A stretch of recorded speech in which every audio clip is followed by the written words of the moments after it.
combien la relation avec les parents était importante, combien elle était nécessaire aussi pour avancer dans l'accompagnement des enfants. Federico Vacca nous a bien indiqué, et ça me rassure, que les parents sont les premiers éducateurs de leurs enfants, donc c'est quand même une conviction importante de l'appel, et c'est intéressant que justement elle soit confrontée par les parents. Et puis, dans ce qui ressort de cette grande enquête Ipsos que l'on a menée, il y a eu quelques tendances de présenter, avec clairement une importance pour les familles de cette coopération, de cette relation privilégiée avec l'école pour la réussite des jeunes, mais aussi la perception que les parents ont un rôle à jouer à l'école, au sein de la communauté éducative, mais qu'il faut aller les chercher, qu'il faut les motiver à s'impliquer, car il existe aussi des parents consommateurs parmi nos parents, comme nous l'avons vu dans les différentes catégorisations qui ont été proposées. Je crois que nous avons donc du pain sur la planche pour augmenter le pourcentage d'acteurs dans toutes les catégories sociales.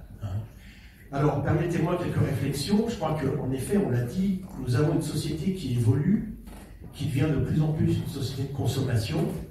Mais est-ce que tout a vocation à devenir un bien de consommation? Si nos contributions familiales financent principalement l'immobilier et le caractère propre de l'école de nos enfants, mais pas les enseignants, comme l'a rappelé Romain Lemery, qui sont payés par l'État, cela doit-il faire de nous des consommateurs d'école?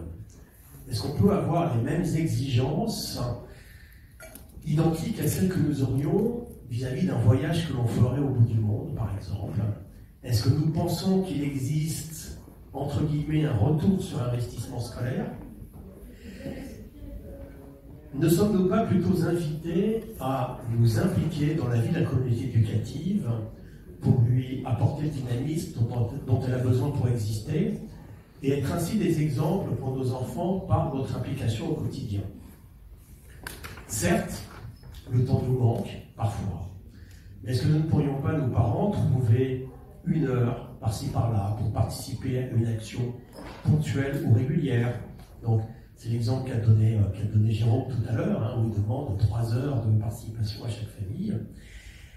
Alors, je crois qu'il faut aussi oser venir parler de nos métiers, venir oser animer un atelier, accompagner une sortie scolaire, reprendre une classe ou participer à une rencontre parents-école.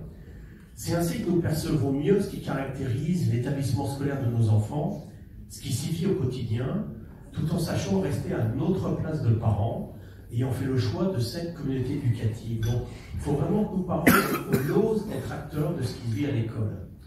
Alors, pour conclure, je donnerai quelques propositions sur lesquelles l'appel peut s'engager. Déjà, le premier point, c'est quand même de continuer à déployer la charte éducative de confiance, d'accompagner tous les établissements. Je crois que Mme Simon l'a bien dit, c'est une charte qui se travaille, il y a un cadre général, mais il se retravaille au niveau de chaque établissement en conseil d'établissement, et c'est un sujet qui a été travaillé conjointement avec le secrétaire général de l'enseignement catholique sur une proposition initiale de l'appel.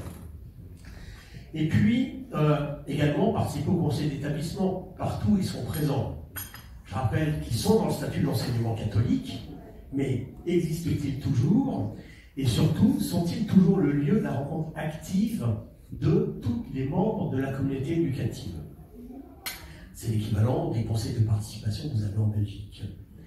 Et puis, il faut aussi continuer à former tous les parents qui sont engagés au sein de cette communauté éducative, parents délégués et autres.